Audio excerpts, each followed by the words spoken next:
चलो गेम खेलनी है सारा ने मेरे नाल, ठीक है? सारा खेलनी है पहले छोड़ दे। हेलो चल बैठ जा। हेलो जा बैठ जा। हेलो तुझे बोले हेलो हेलो हेलो हेलो चलो सारा नु रंगा दे नाम पता रंगा दे नाम केड़े केड़े रंग होंदे दसो केड़े केड़े होंदे दसो एक लाल होंदा ओ केड़ा होंदा है पीला होंदा है ओ केड़ा होंदा है गुलाबी होंदा है काला होंदा है और केड़ा होंदा है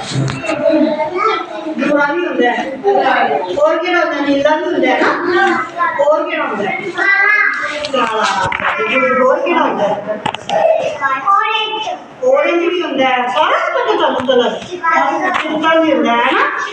अच्छा तानू पता है कलर तानू तानू मैं कलर दिखावा तानू पता लगूगा कलर केड़े केड़े चलो मैं अब मेरे को ना मैच ही हो गया तो ऐसे कुछ नहीं है ना मैं कलर काट के दिखाऊं मेरे को मैच में तो कलर 10 से अधिक है ठीक है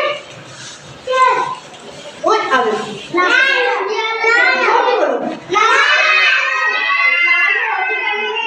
लाल रेड भी कर दे की करने में लाल भी करने में ठीक है वो अच्छा देखो मेरी पीला आगे पूरा पूरा पूरा पूरा को और की कहते हैं ब्राउन की कहते हैं ब्राउन चलो तुसी करोगे ऐसे